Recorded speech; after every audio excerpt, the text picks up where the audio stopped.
Bonjour Pauline, est-ce que tu peux te présenter? Ouais, bonjour. Moi, je m'appelle Pauline Caille, j'ai 26 ans et je suis actuellement en train de terminer ma thèse, une thèse CIFRE en psychologie de la santé au sein de l'Université de Montpellier. D'accord. Et est-ce que tu peux, avant de rentrer dans le détail de ta thèse, nous parler un peu de ton parcours? Ouais. Alors, je vais commencer peut-être plus au moment du bac. Donc, moi, Ouais. j'ai fait un bac ES, donc un bac économique et social. Et à ce moment-là, je savais pas trop ce que j'avais envie de faire et j'aimais le sport. Donc, je suis partie ensuite faire une fac de sport, donc STAPS à Montpellier. Durant ces études-là, j'ai fait un parcours entraînement sportif, donc avec l'idée de devenir plutôt préparatrice physique D'accord. initialement. Et en fait, très vite, je me suis rendu compte que j'aimais bien m'entraîner moi, mais que entraîner les gens, c'est pas ce que je voulais faire de ma vie. D'accord. Et surtout, je me suis rendu compte que j'avais peut-être plutôt un affect pour tout ce qui va concerner l'aspect psychologique. Et en STAPS à Montpellier, ici, on avait un master préparation psychologique du sportif. D'accord. Je me suis un petit peu orientée vers ça. Et à ce moment-là, on nous a proposé une option de recherche. C'était l'idée de continuer le master pro, mais en même temps toucher un petit peu aux aspects de la recherche. Et moi, je me suis lancée là-dedans et c'est comme ça que j'ai commencé à découvrir un petit peu la recherche. Et au final, mon master 2, j'ai fait un master recherche pure et dure. Et aujourd'hui, je suis en thèse. J'ai eu une thèse CIFRE, donc D'accord. une thèse qui associe un partenaire public Privé. et un partenaire privé.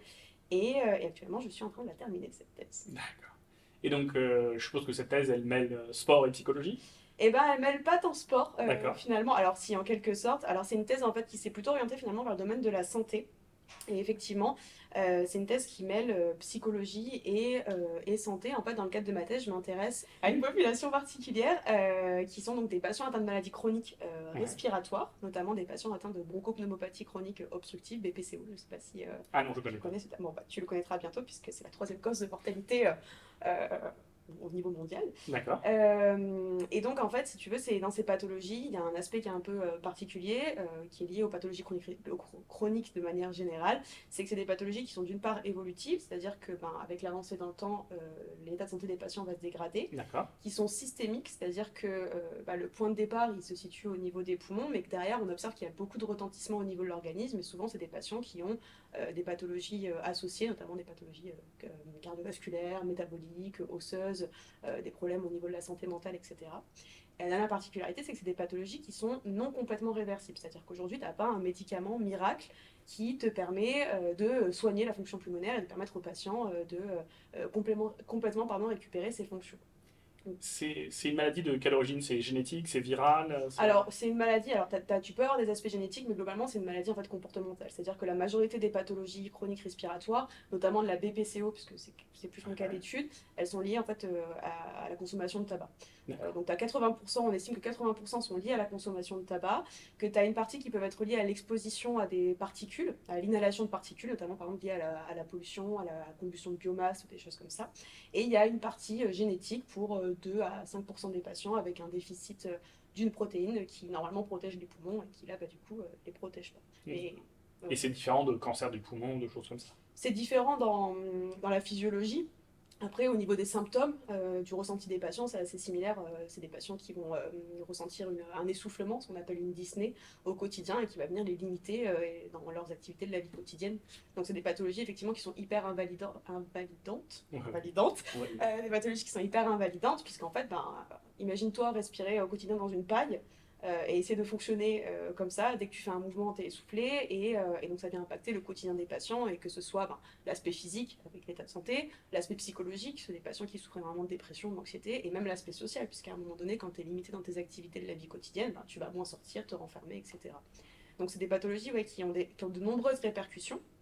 Et donc aujourd'hui, on ne peut pas les soigner, ces pathologies. Par contre, ce qu'on peut faire, c'est essayer de ralentir l'évolution des symptômes de ces patients-là pour qu'au quotidien, ils puissent vivre au mieux avec leur maladie et essayer de rallonger donc, la longévité de ces patients-là. Et le meilleur moyen aujourd'hui pour que ces patients, pour essayer de ralentir l'évolution de ces symptômes, c'est de mettre ces patients en mouvement, en fait. D'accord. C'est de leur faire pratiquer de l'activité physique et les rendre aussi moins sédentaires, puisque c'est deux comportements différents. L'activité physique va te mettre en mouvement, et les comportements sédentaires, c'est tout ce qui renvoie au comportement assis ou allongé que tu passes sur ton temps d'éveil. Tu vois, par exemple, là, on est sédentaire. Oui.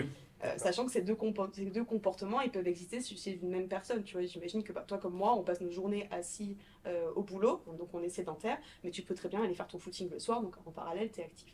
Bon, et globalement, chez ces patients, du fait de leur limitation, ils sont inactifs et en plus D'accord. sédentaires. Et en fait, bah, en se rendant compte que l'activité physique et la limitation des comportements sédentaires pouvaient avoir des effets bénéfiques sur leur santé, tu as des interventions qui se sont développées, et notamment une qu'on appelle la réhabilitation respiratoire, qui aujourd'hui est l'intervention, la prise en charge, on va dire, de référence pour ces patients. Qu'est-ce que tu appelles une intervention? C'est une Une intervention intervention chirurgicale? Non, alors excuse-moi, ouais, une intervention thérapeutique. D'accord. Et justement, la particularité de la réhabilitation, c'est qu'elle est non médicamenteuse, donc en fait, enfin non médicamenteuse et multidisciplinaire. Et en gros, les composantes clés de cette intervention, c'est le fait qu'elle est centrée en tout cas sur le réentraînement à l'effort, on va mettre en mouvement les patients, et l'éducation thérapeutique. Donc non, il n'y a pas d'intervention, il n'y a pas de médicaments. En fait, c'est des programmes qui vont se faire sur plusieurs semaines, qui peuvent se faire soit en hospitalisation complète, donc les patients ils vont rentrer dans un centre pendant plusieurs semaines, pratiquer de l'activité physique, recevoir des cours d'éducation thérapeutique. Ça peut se faire en ambulatoire, en hospitalisation de jour. Donc les patients se rendent X fois par semaine dans un centre. Et de plus en plus, on développe la prise en charge à domicile avec l'émergence de la téléréhabilitation, par exemple, qui permet d'avoir un contact avec les patients sans pour autant qu'ils aient besoin de bouger de leur domicile. Donc aujourd'hui, voilà, cette prise en charge-là, c'est le modèle de référence pour ces patients-là. Aujourd'hui, c'est bien démontré que c'est efficace, ça permet d'améliorer un tas de paramètres, et donc ça permet d'améliorer l'état de santé, on va dire clinique des patients. Ça ne vient pas résoudre les problèmes respiratoires en tant que tels, mais par contre, ça permet d'améliorer un tas de paramètres à côté, notamment les symptômes. Et donc, pour revenir sur ma thèse, D'accord. aujourd'hui, le problème, c'est que ça a beau être efficace, on se rend compte qu'il y a des limites à cette prise en charge-là. La première, c'est que malgré le fait que ce soit efficace quand tu fais une moyenne de tous les patients, tu te rends compte qu'il y a en fait, il y a une forte hétérogénéité, avec globalement, alors en fonction des indicateurs que tu étudies, entre un tiers, voire deux tiers des patients qui ne tirent pas des bénéfices de l'intervention. C'est-à-dire qu'à la fin de l'intervention, ils n'ont pas amélioré leur état de santé. Donc ça, c'est la première problématique. Deuxième limite que tu retrouves à ça, c'est que parmi les patients qui ont amélioré leur état de santé, on se rend compte qu'ils ont des difficultés à maintenir ces bénéfices dans le temps. Et ça, c'est lié notamment au fait qu'à la suite des programmes, en fait, quand ils rentrent chez eux, eh ben, ils n'arrivent pas à garder un mode de vie actif, ils redeviennent inactifs, ils redeviennent sédentaires. Et donc, tous les bénéfices qui avaient été générés par l'entraînement durant la réhabilitation, eh bien, ils disparaissent petit à petit. D'accord. Et donc, en fait, quand on s'est rendu compte de ça, il y a une vraie question qui se pose, c'est qu'est-ce que je fais, qu'est-ce qu'on fait demain pour favoriser les bénéfices pour tous les patients. Et donc, la première étape, c'est d'aller comprendre d'où vient le problème et d'aller questionner les déterminants de la réponse à la réhabilitation et du maintien des comportements à la suite de la réhabilitation. C'est là que moi je rentre en scène avec D'accord. ma thèse, puisque dans le cadre de ma thèse, moi je viens questionner des déterminants psychologiques, notamment la personnalité des patients. Et donc j'essaie de voir si en fonction de leur personnalité, les patients sont plus ou moins susceptibles de répondre au programme ou de maintenir une activité physique et une moindre quantité de comportements sédentaires à la suite du programme. D'accord. Quand tu parles de. Tu dis quoi? De caractère de la Personnalité. personnalité. Quand tu parles de la personnalité de tes patients, enfin, c'est pas tes patients, Non, c'est pas mes patients. c'est les patients, je suppose que c'est pareil, il est sympa, Non. il est généreux, tout ça. C'est comment tu l'évalues? Alors moi je l'évalue, alors moi dans la littérature tu as plusieurs modèles théoriques qui permettent Ouais. d'évaluer la personnalité. Moi je me base sur le modèle en 5 facteurs. Donc si tu veux, c'est un modèle qui stipule que notre personnalité à tous, elle est composée de 5 traits de personnalité. Alors tu as le névrosisme, l'extraversion, le caractère consciencieux, le caractère agréable et l'ouverture aux expériences. Pardon. D'accord. Donc on possède toutes et tous ces 5 traits. Ces traits au quotidien, ils vont venir guider nos comportements, nos manières de penser, nos manières de réagir. Sauf que tu vois bien, si on nous met tous dans une même situation, on va pas réagir de la même manière. Et en fait, ça peut s'expliquer en partie par le fait qu'on a beau les posséder tous, ces 5 traits, on les possède dans des niveaux différents. Au quotidien, ces traits de personnalité, ils vont venir guider la manière dont tu fonctionnes. Si je prends un exemple, par exemple, si je prends le caractère consciencieux, en Ouais. plus, qui est un trait que j'étudie beaucoup dans ma thèse, en gros, le caractère consciencieux, c'est une tendance de manière générale à être autodiscipliné, à être méticuleux, etc.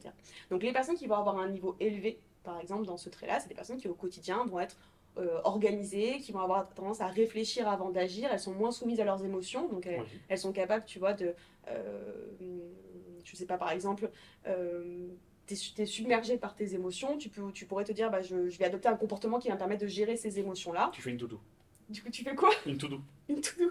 Ouais, alors, Moi, je fais plein de tu to-do. peux faire ça, mais souvent, en tout cas, quand tu t'intéresses au domaine de la santé, les comportements qui viennent gérer ton stress, ça s'appelle la consommation de tabac, Ah, ouais. le fait, je sais pas moi, de mal t'alimenter ou des choses comme ça, enfin, tu vois, des stratégies comme ça qui va permettre de réguler tes émotions. Et ces personnes-là, dans la mesure où elles sont capables de de réfléchir avant d'agir, c'est des personnes qui vont plutôt avoir tendance à adopter des bons comportements et à pas céder à ces émotions-là. Et puis à l'inverse, c'est les personnes qui vont avoir un niveau plus faible, c'est plutôt des personnes qui vont avoir tendance à être impulsives, à pas vraiment se contrôler, etc., etc.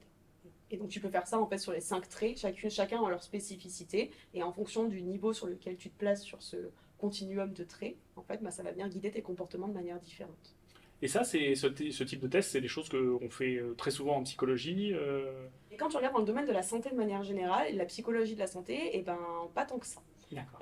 Surtout, on va dire plutôt d'un point de vue appliqué. C'est-à-dire qu'on se rend bien compte que tout le monde réagit différemment dans un contexte et que ça peut jouer.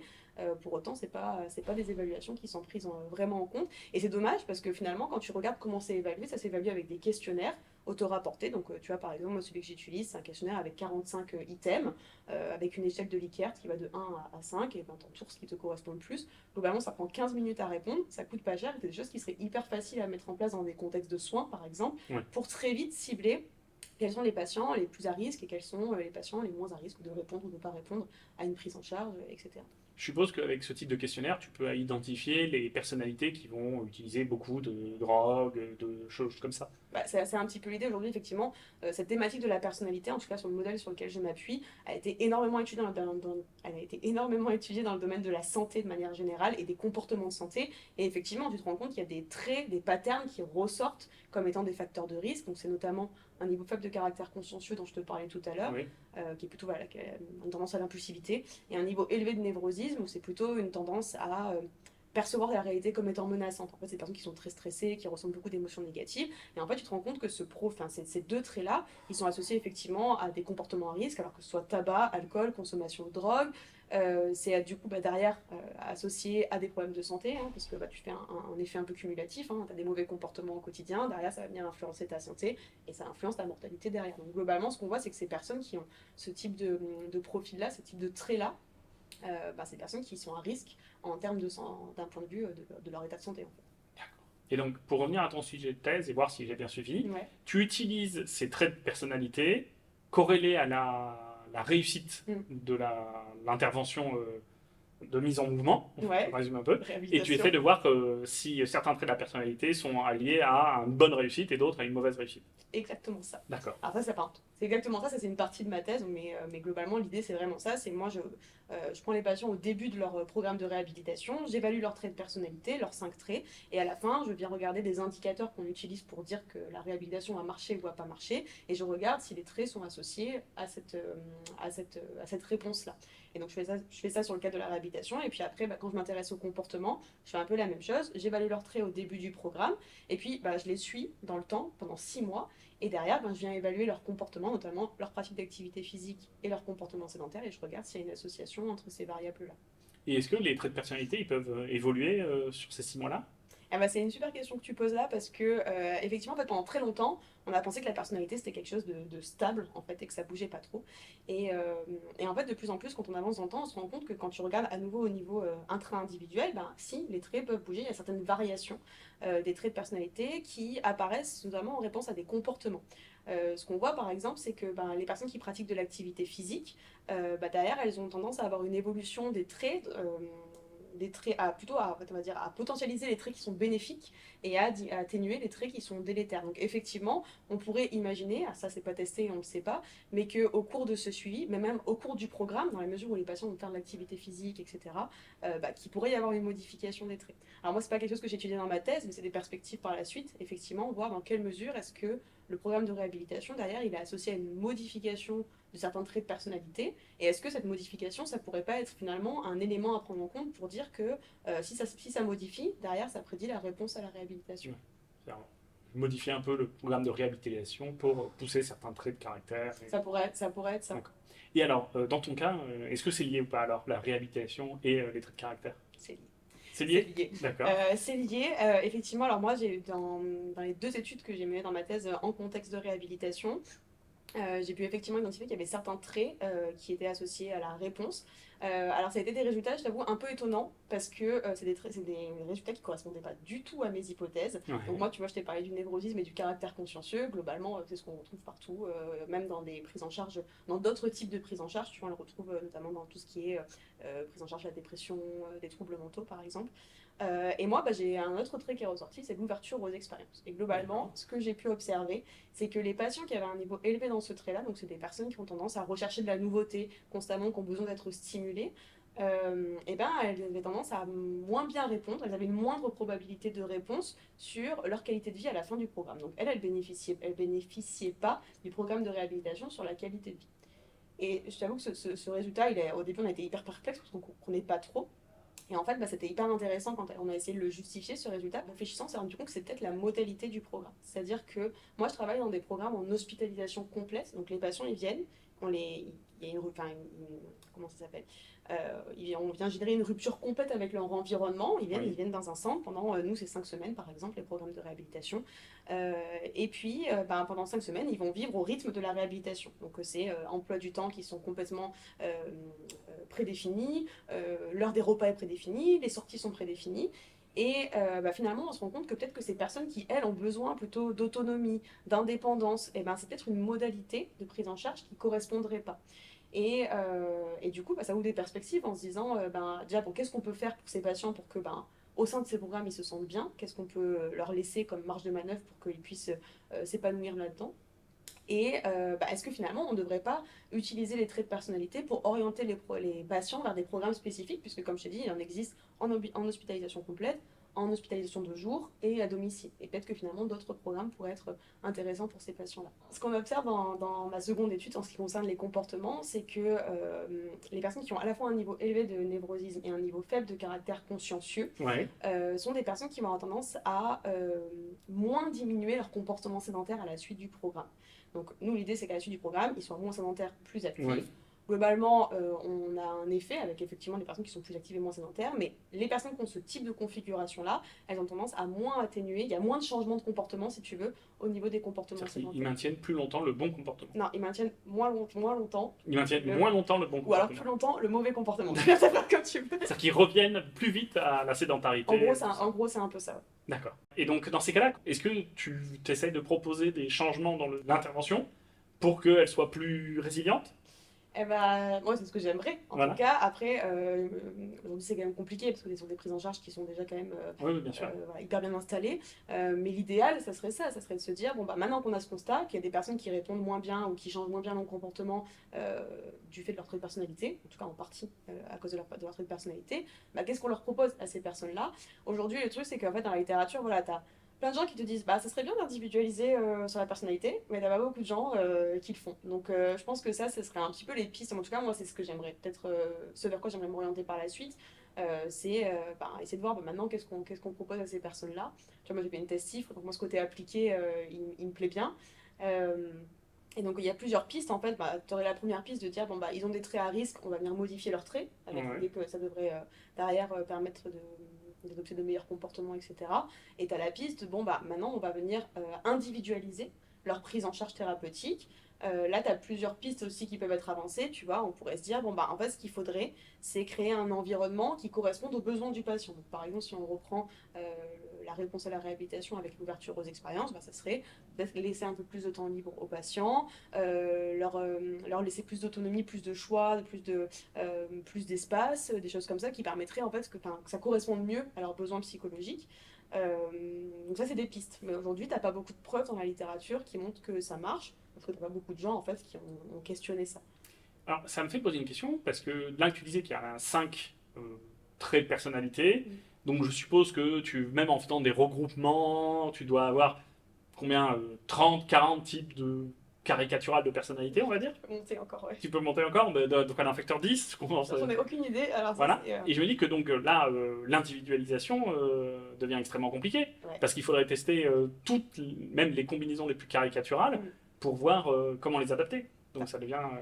je comprends la complexité de le mettre en œuvre, en Ouais, fait. ouais, ouais, mais t'as entièrement raison, et c'est pour ça que je te disais par exemple que dans le domaine de la psychologie, on se base sur d'autres modèles en fait qui permettent déjà de tout regrouper. Parce qu'effectivement, nous, dans notre approche, on étudie un trait par un trait, enfin, on regarde la contribution de chaque trait, mais il faut pas oublier qu'un individu, c'est 5 traits qui Ouais. peuvent interagir entre eux et que, par exemple, je veux dire, par exemple, on pourrait avoir toi et moi le même niveau d'extraversion, mais un niveau différent dans un autre trait, et du coup, ce trait va interagir avec l'autre et adopter des comportements complètement différents. Et effectivement, ça c'est un vrai challenge, et ça explique aussi pourquoi il n'y a pas beaucoup d'études qui sont tentées à proposer des interventions. Après, il y a des tentatives, c'est-à-dire que moi, tu vois, c'est ce que j'ai fait dans ma seconde étude de thèse. Ma seconde étude de thèse, je me suis dit, moi, je vais pas regarder les traits tout seul, je vais faire des combinaisons entre deux traits où on sait qu'il peut y avoir quelque chose. Et effectivement, tu vois, il y a quelque chose qui est ressorti. Ouais. Mais bon, deux traits, c'est pas 5 traits. Donc, tu vois, il y a cette question-là. Après, tu as une autre approche dans la littérature qui, elle, effectivement, s'appuie pas sur des traits individuels, mais fait des profils, en fait, avec ces 5 traits-là. Donc, en gros, ils prennent leur échantillon et ils essaient de faire des clusters, en fait, en regardant les gens qui se ressemblent le plus sur ces profils-là. Mais bon, c'est pas ce qui est le plus étudié, ça n'a pas toujours été répliqué, donc c'est pas. Voilà. Mais effectivement, la problématique, elle est là, c'est qu'aujourd'hui, on se rend bien compte qu'il y a un truc à faire avec ça, mais on se rend compte qu'à mettre en place, ça, c'est autre chose. T'as parlé de réplication, tout ça, ça va me permettre d'enchaîner sur des questions un peu stats, parce que j'aime bien. Les effectifs de Mm. tes tests, c'est combien d'individus? 30, 40 Beaucoup, c'est- c'est beaucoup. Là, sur mes études, j'en avais recruté 127. Donc 127, tu commences à avoir quand même un Mm. pouvoir de prédiction, donc voilà. Ouais. Et comment toi tu fais statistiquement, tu utilises quoi comme type d'approche pour faire le lien justement entre ces types traits de personnalité et les comportements? Statistiquement, j'utilise beaucoup de régressions. Donc, Ouais, des régressions multiples quand je veux regarder une évolution continue, par exemple, ou des régressions logistiques. Globalement, ça reste des tests en gros d'association, pas de corrélation. Euh, ouais, c'est ce que j'utilise majoritairement. d'accord. Tu fais des analyses multifactorielles, des choses comme ça, les Non, ACP, les trucs. non, j'en fais pas trop. Ça D'accord. mériterait, en vrai, ça mériterait d'être rajouté pour rajouter un petit peu de compréhension au milieu de tout ça. Mais non, je suis restée sur des approches, alors j'ai envie de dire classiques, mais en même temps, ça reste Non, non, des stats qui restent assez robustes. Mais je suis restée sur des approches, ouais, des régressions multiples, donc tu viens regarder l'association, mais où tu viens ouais. contrôler un tas de paramètres, parce qu'on sait que ces associations elles vont être influencées par un tas de choses, notamment l'état de santé des patients. Et des régressions logistiques, par exemple, pour la réponse-non-réponse, tu vois, j'avais réponse, non-réponse. Donc je vais regarder si les traits sont associés à la probabilité d'être dans un des deux facteurs. Oui, t'as dit un truc qui me remet en tête la complexité dans ton travail par rapport au mien, c'est que vous pouvez pas contrôler l'environnement. Mm, mm, Voilà. mm. Donc il y a énormément fortement de facteurs confondants en plus des traits de Énormément. personnalité. Énormément, et de toute manière, tu le vois. Et puis, avec la personnalité, tu vois, des fois, c'est un champ qui est un peu décrié justement pour ça, parce que quand tu regardes la part de variance expliquée par les traits de personnalité, elle est minime, en fait. Et sur des D'accord. trucs hyper faibles, parce que tu imagines que tu viens questionner une variable psychologique abstraite, pas observable, etc., sur des comportements, sur un état clinique. Et effectivement, en fait, c'est parce que tu as un tas de facteurs qui viennent interagir au milieu de tout ça. Et c'est surtout qu'en fait, si tu reprends la théorie, les traits de personnalité, c'est le facteur le plus distal d'une chaîne de processus qui vont amener à un résultat de santé. C'est-à-dire que ta personnalité va influencer tes émotions vont influencer tes comportements vont influencer ta santé va influencer, etc., etc. Donc ça explique ça. Mais effectivement, t'as un tas de paramètres qui rentrent en compte aujourd'hui et qui font que voilà, on est sur un facteur qui est très très éloigné. C'est pas pour autant qu'il faut pas le prendre en compte, parce que s'il est au bout d'une chaîne de processus, peut-être que si on s'intéresse à ce qui se passe au début de la chaîne, Puis on tu peut dois avoir rajouter aussi, des je suppose, choses. beaucoup de boucles de rétroaction. Ta personnalité influe Tes tes comportements influent comportements ta influent ta personnalité, personnalité. exactement. Non, D'accord. mais il y a de quoi faire, hein, c'est un Ah oui, domaine riche, mais voilà, après c'est vrai que quand tu veux appliquer les choses, d'un oui. coup... En- Après, oh, pardon. ouais. Non, non, mais en parlant d'application, tu disais que tu faisais une bourse CIFRE, Ouais. mais c'est qui le privé dans ce cas-là, par exemple? Eh ben, moi, je travaillais dans une clinique de réhabilitation. Donc, c'était D'accord. sur l'Odève, c'est la clinique La Wallonie, qui accueille donc des patients pour des séjours de réhabilitation. C'est une clinique du groupe Corian. Et donc, mon partenariat, c'était entre le laboratoire Euromove de l'Université de Ah oui. Montpellier et cette clinique-là. Et eux, ce qu'ils en espèrent, c'est quoi? Des nouvelles modalités de réhabilitation pour améliorer l'efficacité? Alors ça, ce serait le Graal. Mais oui, dans l'idée, parce qu'ils en espèrent, c'est comprendre un peu mieux une problématique. C'est-à-dire que, bon, il y a Ouais. voilà, parce que le but de la CIF, quand même, c'est de te dire, bon, on a un problème sur le terrain, qu'est-ce que tu peux nous apporter en termes pour qu'on comprenne un petit peu mieux ça. Donc, c'est-à-dire un peu mieux comprendre quels sont les facteurs associés à la non-réponse à la réhabilitation, on va dire, la non-réponse à la réhabilitation. Oui, oui, oui. Et oui, derrière, essayer de proposer quelque chose qui pourrait, eux, les aider.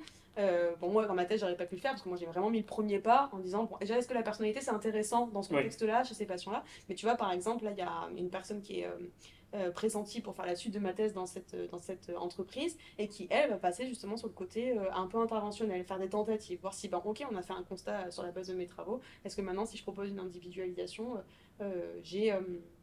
comment ça s'appelle? J'améliore les bénéfices. Tu évoquais quelqu'un qui allait reprendre éventuellement tes projets, donc ça m'amène à une question. Après cette thèse, t'as envie de faire quoi, toi? Moi, j'ai envie d'être maître de conférence. Maître de conférence, Ouais. très bien. Moi, j'ai fait ma thèse parce que, enfin, j'ai fait une thèse parce que je voulais être enseignante à l'université. Euh, Ouais, et, euh, et clairement, bah, j'ai pas changé d'objectif. Enfin, alors, j'avoue que si, dans ma tête, durant ma thèse, ça a changé 1000 fois d'objectif. c'est normal. Voilà. Parce que bah, à chaque fois, en fonction de comment ça se passe, t'as plus ou moins envie de continuer là-dedans. Tu disais que tu es Mais en rédaction, c'est ça? ouais, moi, je suis en Bon, train de alors déjà, de rédiger ma vouloir thèse continuer là. dans la recherche pendant la phase de rédaction, c'est déjà bien. Non, ouais, mais quand tu arrives à la fin et que tu vois un peu tout ce que tu as accompli, etc., bon, bah, tu prends du recul, mais quand tu es dedans, C'est dur. ouais, franchement, ça a pu être assez compliqué. Mais effectivement, moi, je m'étais engagée là-dedans parce que, bah, en fait, j'adorais la fac, moi, j'adorais les cours. J'adorais D'accord. notamment les cours quand les profs étaient cool et que ça se passait bien. Et je trouve ça hyper riche, en fait, les échanges que tu as, de pouvoir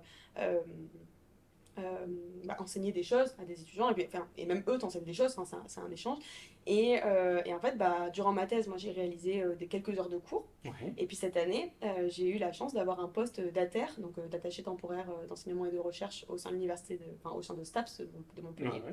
qui m'a permis vraiment de découvrir vraiment ce que c'est l'enseignement puisque bah, j'ai dû créer mes cours, j'ai fait des cours magistraux Ah oui, ouais ouais devant tu vois 500 élèves donc comment te dire que voilà, j'ai touché ce que c'était et je me suis vraiment dit, bah, c'est ça que j'ai envie de faire en fait, quoi. ah, mais C'est c'est cool. ça qui me plaît vraiment. Alors la recherche me plaît, euh, mais c'est vrai que voilà, moi ce qui me transcende, c'est plus la partie pédagogique en fait. Donc d'accord, donc à terre, puis concours, Ouais, bah puis là du coup j'ai repris un poste à terre cette année parce que bon, j'avais pas terminé ma thèse et que du coup j'avais pas la qualif pour prétendre à un poste de maître de conférence, mais en tout cas ouais, l'année prochaine, tu vas essayer. ouais, bah, je vais essayer. Non, c'est cool. Bah, parfait. Ouais. Euh, Tout à l'heure, avant de commencer l'interview, on évoquait un sujet que tu aimes bien, c'est tout ce qui est, on va dire, l'approche plus écologique de la recherche, Ouais. notamment avec Limbo 5.1, toutes ces choses-là. Qu'est-ce que tu as envie de me dire là-dessus? Qu'est-ce que j'ai envie de te dire? Ah, il y a plein de trucs à dire. Vas-y.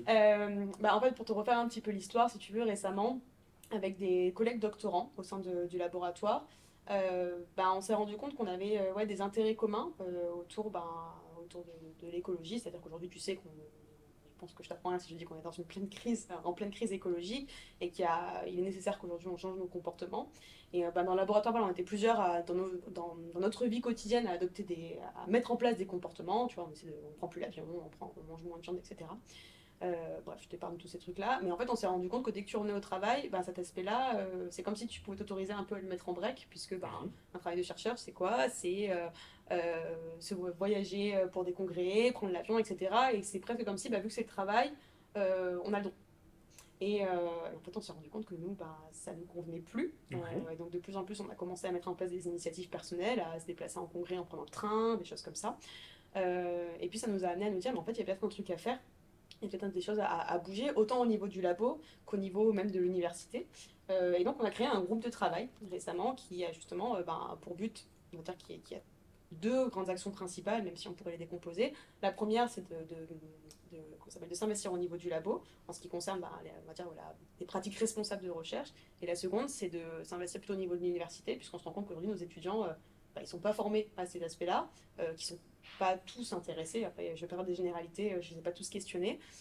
Mais qu'en tout cas, on ne leur donne pas l'information, sachant qu'on forme des professionnels de la santé et du sport et que bah, c'est des domaines qui pourraient être concrètement impactés par les changements à venir, bah, ça pose problème. Et donc pour revenir au niveau du labo, bah, en lisant un peu, on s'est rendu compte que les chercheurs, bah, mine de rien, on avait un impact sur l'environnement, qu'on avait des émissions qui étaient quand même relativement élevées par rapport à d'autres corps professionnels, alors, moins par rapport à d'autres aussi. Et bah, la première chose qu'on s'est dit, c'est bon, ok, si on veut faire un peu bouger les choses, bah, déjà, il faut qu'on ait un constat de base. Où est-ce qu'on en est aujourd'hui? Et donc, c'est comme ça qu'on a découvert le labo 1.5, en fait, parce qu'on cherchait une méthode pour calculer ben, les émissions, les gaz à effet de serre du laboratoire. Euh, et donc, ben, le Labo 1.5, globalement, c'est un organisme qui regroupe des chercheurs et qui ont développé un logiciel qui permet aujourd'hui de calculer les gaz à effet de serre d'un laboratoire de manière générale, en prenant un tas d'aspects en compte, les déplacements, les serveurs, le numérique, bon, j'ai déjà dit les déplacements. Oui. Et voilà, et donc bah, le mois dernier, par exemple, tu vois, en fait, c'est vraiment génial. Nous, tu vois, quand on l'a découvert, on a été assez étonnés parce qu'on se rend compte qu'en fait, ils servent tous sur un plateau d'argent. C'est-à-dire qu'ils font des séminaires assez régulièrement. Et il y en avait un, par exemple, le mois dernier, qui pour t'expliquer justement comment est-ce que ça fonctionne, comment fonctionne le logiciel, euh, à partir de données qu'ils ont pu recueillir, puisque tu as plusieurs laboratoires qui sont déjà un peu lancés dans la démarche. Et nous, donc c'est quelque chose qu'on va essayer de mettre en place au niveau du laboratoire. Donc, on va essayer de calculer l'empreinte carbone de notre laboratoire. Et l'idée derrière, bah, c'est de pouvoir savoir où on en est et fournir des recommandations pour venir modifier nos pratiques de recherche. Et tu vois, par exemple, alors nous, on est dans un laboratoire où, tu vois, je sais pas, on n'est pas comme, je sais pas comme un labo d'écologie, on n'a pas un bateau pour aller au Groenland, on n'a pas, mais on utilise par exemple beaucoup de numérique, parce qu'on a un laboratoire qui est associé justement avec des chercheurs en ingénierie informatique. Donc on a quand même des questions à se poser là-dessus, sur où est-ce qu'on en est aujourd'hui, qu'est-ce qu'on peut faire, qu'est-ce qu'on peut venir modifier, et comment est-ce que petit à petit on peut venir intégrer cet aspect-là dans nos pratiques de recherche. Donc c'est ce qu'on est en train de, c'est ce qu'on essaie de faire. Ça va demander de recueillir pas mal de données. Mais aujourd'hui, c'est ça qui nous anime en fait. Enfin, je pense qu'il nous anime et qui nous angoisse un petit peu en lui-même. Euh, et on ressent ce besoin d'agir, en fait, tant dans nos vies que dans nos pratiques, et de faire bouger les choses autour de nous aussi. Et puisqu'on est en train de parler de toi, on va continuer. Et j'aime toujours, dans une partie de mon interview, poser toujours les mêmes questions Ouais. que j'aime bien. Et donc la première, c'est une source de fierté, quelque chose que tu as accompli, personnellement ou professionnellement, dont tu te dis, ah, ça c'est quand même classe. Ah, je vais en dire plusieurs. Mais oui. Ça va faire un petit peu, un petit Mais peu vas-y, vas-y. De égocentré, mais toute façon, c'est que personnellement, des questions égocentrées. On va parler ouais, que de toi et de ton ressenti pendant les très prochaines bien. minutes. Super. Non, alors personnellement, je dirais que c'est de m'être mis à voyager en vélo. D'accord. Parce que clairement, quand tu m'aurais dit il y a quelque temps, Eh, tu vas aller faire 1300 bornes en vélo. Moi, je meurs. Euh, J'ai pas la condition Moi, c'est ce physique. que je m'étais dit au début. Je m'étais dit, non, non, c'est mort. Et en fait, moi, je me suis complètement découverte là-dedans, tant physiquement, parce que je ne pensais pas être capable de le faire, mais que mentalement. Je pense que c'est une des plus belles expériences que j'ai eues depuis le début. Tu vois, alors, depuis le début de ma vie, je sais pas, mais en tout cas, c'est celle qui m'a vraiment le plus enrichie. Ouais. Ouais, je pense que, en tout cas, une fierté personnelle, c'est ça. D'avoir réussi à le faire et d'avoir envie de continuer à le faire parce que du coup, j'en ai fait deux pour le moment et j'espère que maintenant toutes mes vacances en fait seront des voyages en vélo. Dans ce sens-là, j'ai une anecdote que j'aime Ouais, beaucoup. Je suis allé à une formation encadrant-doctorant, ouais. dans lequel un encadrant et une doctorante sont venus à vélo. Elle était où cette fois? Ils avaient fait combien de. Ils avaient fait, je crois, 300 bornes. Ouais, c'est énorme. 200, 300 bornes pour venir à vélo. C'est Voilà. trop En plus, cool. c'était un peu dans les montagnes à côté de Lyon, donc ça montait quoi. Ouais, ouais, ça Et grimpe vite. voilà, le dernier jour, beaucoup de gens ont rempli les voitures de service INRAE, sont allés prendre un train. Eux, ils se sont changés entièrement, ont mis leurs petites affaires dans Excellent. leur sac à dos, tout ça, en tenue de vélo, ils sont partis avec leur vélo. C'est trop bien. Ah, mais c'est trop génial. Nous, tu vois, dans le labo, bon, on l'a pas encore fait, même si on a voulu l'initier à plusieurs reprises, mais la pluie nous a un peu. Mais tu vois, on a eu plusieurs événements comme ça et on a de la chance dans le labo d'avoir une équipe au top, une team de doctorants au top et un peu motivés justement à faire des trucs un peu comme ça. Et à un moment donné, on s'est dit, on va se challenger, tu vois, sur un truc comme ça, on va aller se déplacer sur un congrès national en vélo, quoi. Mais c'est vrai qu'en vrai, c'était. Espérons qu'ils soient à Montpellier. C'est quoi? C'est sûr que là, ça faciliterait la tâche, mais par exemple, celui qu'on voulait faire au début, c'était sur Nice. Et bon, malheureusement, il a plu cette journée-là, donc on s'est dit, on va pas aller se taper 300 et quelques bornes en vélo sous la pluie, ça va devenir quand même très compliqué Ouais. mentalement comme tâche. Mais ouais, bon, en tout cas, voilà, voyager en vélo, je pense que c'est une fierté perso. Après, au niveau pro, euh, je dirais que j'en ai peut-être deux au niveau Vas-y. pro. Si je dois parler au niveau de la thèse, je pense qu'un truc qui m'a rendu fière, c'est que j'ai eu la chance d'avoir plusieurs prix durant ma thèse, Ah, félicitations. Merci. Durant ma thèse, durant des congrès. J'ai eu trois prix durant ma thèse, donc ça fait du bien en fait, Ah c'est bah oui. hyper valorisant. Surtout j'en ai eu une sur chacune de mes études de thèse. Du coup, tu te dis, je fais pas trop des bêtises dans mes études, puis Oui. chacune ont été. Donc moi, ça m'a fait, comment dire, ça m'a fait beaucoup de bien parce que pendant longtemps, je pense que j'ai nourri un peu un complexe d'infériorité sur mes études de thèse. Parce que Bienvenue dans la science. ouais. C'est peut-être ça. Moi, j'espère quand même que ça va s'arrêter un jour. Mais Parce que bah, moi, tu vois, je travaille avec des questionnaires, j'ai pas plein de technologies, justement, j'ai pas des trucs hyper complexes. Et donc, bah, j'avais l'impression que je faisais pas des trucs dingues, et je sais toujours pas si je fais des trucs dingues.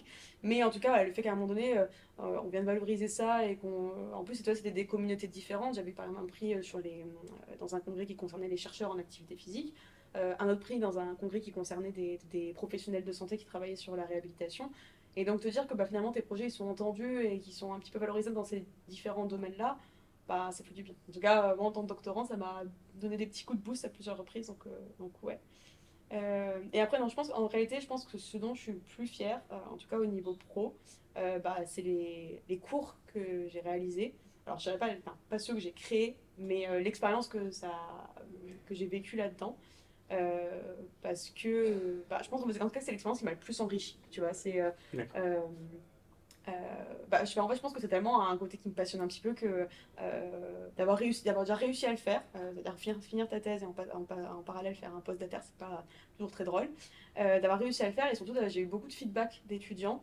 Bah, plutôt positif et ben voilà de dire que tu as envie de faire ça comme métier et que quand tu débutes ça se passe pas trop mal, alors il y a encore plein de trucs à améliorer. Ouais, je En pense tout que cas, ça te motive. ouais, bon, en tout cas, ouais, ça me motive et ça me rend fière. C'est cool. Bon, alors maintenant, on va passer de l'autre côté du spectre. Est-ce que tu as vécu un échec, une erreur, tout ça, un truc qui a été difficile à vivre mais qui t'a appris et pas un vélo crevé ou tout ça? Ouais, non, ça, bah, de toute façon, ça va. Il y a des gens qui savent réparer des roues. Euh, ouais, bah, j'en ai vécu plein. J'ai envie de dire, j'en ai vécu plein pendant ma thèse. Je pense que ma thèse, ça a Ouais. été vraiment à un moment donné comment ça s'appelle? Un genre de bouleversement un peu dans ma vie, tu vois. C'est-à-dire qu'aujourd'hui, j'en ressors contente, mais ça n'a pas été facile. Euh, Qu'est-ce que je pourrais te dire? Bah, déjà, je pense qu'un élément principal sur lequel si je devais refaire la thèse, je referais ça. Ça serait la gestion en fait vie perso et vie pro. Je pense que bah, j'ai une nature un petit peu stressée Ouais. et que pour faire un bon travail, j'ai mis énormément de choses de côté, tant mes amis que ma famille, que même mes activités personnelles, mon activité physique, etc. Euh, et donc, en fait, quand tu enlèves tous ces piliers de ta vie et que tu les mets de côté, bah, quand ça va pas dans le travail, du coup, ton seul pilier il s'effondre un petit peu, donc c'est compliqué. Donc ça, ouais, ça, si tu vois, si je devais recommencer ma thèse, c'est des choses que je m'imposerais à avoir un cadre de vie qui m'appartient à côté et Ouais. auquel je consacre vraiment du temps. Parce que on en a besoin et je pense même que c'est quelque chose qui permet d'enrichir ton travail derrière, quoi. Je veux dire, euh, moi, il y a pas de moment ouais, où je me suis sentie en difficulté et je savais plus en fait sur vraiment quel pilier m'appuyer parce que j'avais mis tout ça de côté. Bon, ils sont toujours là, hein, j'ai de la chance. Mais, mais ouais, je me suis trop focus à un moment donné sur mon travail. J'ai trop pris la thèse comme étant l'élément primordial. Tu sais, moi, j'ai toujours dit, je disais au début de ma thèse, je mets ma vie entre parenthèses pendant X années, tu vois. C'est long, 3 ans, Bah, 4 ans. surtout que j'en suis à 4. Mais je m'étais dit ça en te disant, bah, ouais, tu serres les dents un peu, tu fais ce qu'il faut faire. Parce qu'en plus, quand les gens te parlent de la thèse, c'est toujours pour te dire, non mais voilà, la thèse c'est horrible, c'est comme ça, c'est une étape à passer. Ça, Voilà. j'appelle ça le concours de ma pire thèse. Ouais, À chaque fois que mais tu discutes avec des gens sur leur thèse, c'est le concours de celui qui a eu la pire. Ah, mais grave. Oui, moi, on m'a volé mes données, le labo, il a brûlé, et moi, j'ai été kidnappé. Ah oui, d'accord. Bon, ça, Ouais. c'est quand même bien une thèse de merde. Ça arrive pas, ça. Mais oui, c'est là, je sais pas pourquoi on fait tous ça, mais c'est collectif, on fait le concours de la pire thèse. Ouais, bah, parce que je pense que c'est vraiment dur. Et après, je pense que chacun la vit. Enfin, je veux dire, tu peux avoir une thèse qui s'est à peu près bien passée d'un point de vue extérieur, mais toi, à l'intérieur, c'était hyper compliqué. Mais je pense que c'est un moment dur, en fait, hein, quand même, où bah, tu apprends beaucoup de choses, en même temps, tu rencontres beaucoup d'échecs, que tu es quand même sous une pression constante de devoir soutenir ta thèse, etc. Enfin, bref. Mais, qu'est-ce que j'allais te dire? Ouais, donc moi, on m'avait toujours vendu la thèse. La thèse, c'est un pan de ta vie où, allez, t'y vas et bah moi, j'ai complètement appliqué ça, parce qu'on m'a dit que c'était comme ça. Et tu vois, en prenant du recul, aujourd'hui, je me dis, mais pourquoi en fait ça se passe comme ça, les thèses? Pourquoi Alors, j'imagine qu'il y a des gens qui s'épanouissent vraiment, mais pourquoi, quand tu parles de manière générale de la thèse, c'est toujours ce truc horrible et c'est pas un truc épanouissant où tu développes pas de compétences, où tu. Donc, ouais, moi, si je devais reprendre des trucs, ça serait en premier ça. D'accord. Et bah voilà, et après, bah, je pense je sais pas si c'est un échec, mais en tout cas, un moment un petit peu plus de faiblesse, bah, c'est que en ayant trop porté d'attention en ayant trop d'importance autour de cette thèse-là, bah, il y a parfois où euh, ça a été un petit peu compliqué. J'ai eu De des bad. bons moments de bad dans ma thèse. Donc ouais, je pense que tout cas s'il y a un jour des thésards qui regardent cette vidéo. Un meilleur équilibre. Comment? Essayer d'avoir un meilleur équilibre. Ouais, avant tout.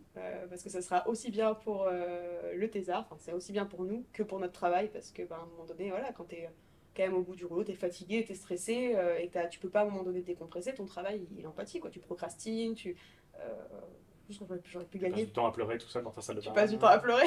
Après, tu vois, je donne pas tous les détails non plus. Mais oui, non, mais ça arrive, hein. Pas qu'à toi, hein, ça arrive à beaucoup. Ouais, bah, je me doute. Mais tu vois, tu vois, en parlant de ça, c'est quand même intéressant ça parce que ça arrive, comme je dis, pas qu'à moi. Et pour autant, t'as personne qui en parle. C'est-à-dire que moi, à un moment donné, quand vraiment j'étais pas bien, j'ai eu besoin d'en parler en fait. Et en parlant, je me suis rendu compte qu'il y avait énormément de personnes qui étaient pas bien du tout, qu'il y avait énormément de personnes qui faisaient des dépressions, des burn-out, etc. Et qu'en fait, c'était complètement Mm. mis de côté parce qu'en plus, c'est pas. Quand tu fais ta thèse ou quand tu es chercheur, enfin plutôt quand tu fais ta thèse, il faut toujours avoir la tête levée, tu vois. Tu peux pas trop t'autoriser ces moments de faiblesse, on n'accepte pas trop tes moments de faiblesse parce que enfin, je sais pas exactement pourquoi d'ailleurs, mais en tout cas, t'as ce genre de dignité ou d'ego, et donc les gens n'en parlent pas. Et en fait, t'as des gens qui se retrouvent, notamment, moi je vais plutôt parler de doctorants, parce que c'est eux que je fréquente, avec qui j'ai échangé le plus sur ce type de sujet.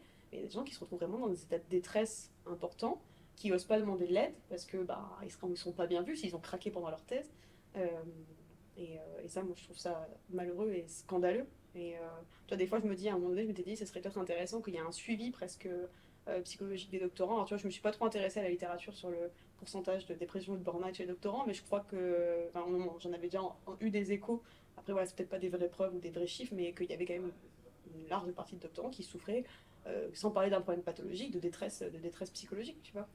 Et donc, ouais. Donc, en tout cas, garder un cadre de vie, arriver à faire une distinction à un moment donné, la thèse, c'est hyper important, mais c'est pas non plus ta vie. Il y a d'autres, ta vie, elle est constituée de plein de domaines hyper importants qu'il faut conserver, toujours. Euh, et voilà, et essayer de créer, garder des liens aussi avec les gens. Voilà. Bon, on va revenir un peu du côté positif, tout ça. Est-ce que tu aurais une recommandation culturelle, un truc, un livre, un film, une pièce de théâtre, de la musique que tu aimerais nous partager? Ouais. Un peu dans l'idée de ce dont on vient, ce sur quoi on vient d'échanger concernant l'écologie, j'aurais peut-être une BD et un film. Une BD, c'est la BD Le Monde sans fin. Je sais pas si tu l'as. Oui, de Jean Covici. Ouais, Tu es genre. la deuxième à conseiller ces Non, c'est pas bandes vrai. dessinées en interview. Oh, bon, je vais te conseiller un film alors. Bon, néanmoins, il faut la lire cette BD parce que elle est hyper vulgarisée, hyper intéressante, on comprend où est le problème. Mais on n'est pas tellement dans le positif quand on lit ça. Le positif que tu t'instruis et que tu découvres Oui, des mais choses. c'est pas une BD Du coup, utopiste. ma deuxième recommandation, elle est pas non plus hyper Oui, positive, c'est mais pas ça reste grave. dans la même Vas-y. thématique en fait. Sinon, ça serait Parler d'un film? Ouais, je parlais d'un film, alors attends. Don't Look Up. J'allais dire, je me Oui. rappelle plus. Est-ce qu'on te l'a conseillé celui-là déjà ou pas en Alors, interview? pas en interview, là. Pas en interview. Voilà, alors celui-là, je peux le garder pour moi. Ouais, Don't Look Up, bon, ça reste toujours euh, une critique de ce qui se passe au niveau de l'inaction écologique, mais qui est, on va dire, bon, déjà, il y a des super acteurs dedans. Ça, c'est plutôt cool. Le film est vraiment cool de base, mais il est hyper intéressant parce que je sais pas si je dois spoiler le film ou pas. Ah, tu peux dire au moins la prémisse Au moins la qui est connue. prémisse. Ok, Donc, c'est bon, un film sur ok. Netflix déjà. C'est un film sur Netflix, ne pas abuser de Netflix. C'est un film sur Netflix. En gros, l'idée, voilà, c'est que c'est deux chercheurs, donc c'est plutôt un encadrant et sa thésarde, en fait, qui travaillent, alors je pourrais pas dire exactement le champ disciplinaire, mais sur les Ils météorites. sont astronomes. Voilà, Les astronomes. astronomes, exactement. Qui sont astronomes. Et en fait, sa doctorante, à un moment donné, elle se rend compte qu'il y a une météorite qui fonce tout droit sur la Terre. Et que, en fait, il va falloir il faut faire quelque chose parce que si elle, elle, elle en vient à atterrir sur la Terre, elle va détruire tout sur son passage, quoi.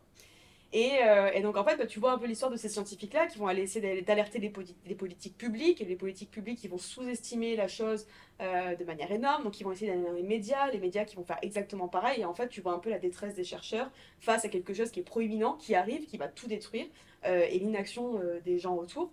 Donc, en fait, c'est un petit peu une métaphore avec ce qui se passe sur C'est euh, voulu. C'est le but du film. c'est le but, hein. Mais du coup, c'est assez intéressant. Après, bon, il y a des choses à critiquer, mais c'est hyper intéressant. Et en fait, ce qui est bien fait, moi, je trouve, dans ce film, c'est qu'en fait, la prise de conscience, elle se fait au moment où la météorite, tu la vois dans le ciel. C'est-à-dire quand les effets sont visibles, quand le truc, il existe vraiment, et que c'est pas juste du charabia de scientifiques qui racontent ce qu'ils veulent et qu'on croit à moitié, parce qu'on n'a plus confiance en les scientifiques. Euh, Une fois que c'est vraiment dans le ciel, là les gens ils décident de se bouger. Sauf que qu'est-ce qui se passe, c'est que c'est un peu tard. et que bah, à un moment donné, cette météorite, elle va venir s'écraser parce que bah, les gens n'ont pas anticipé ça, n'ont pas mis en place des actions pour faire en sorte qu'elle n'atterrisse pas sur la Terre. Et donc, ben, voilà, c'est un peu un comparatif sur le fait que bah, il faut Prenez votre anticiper. vélo.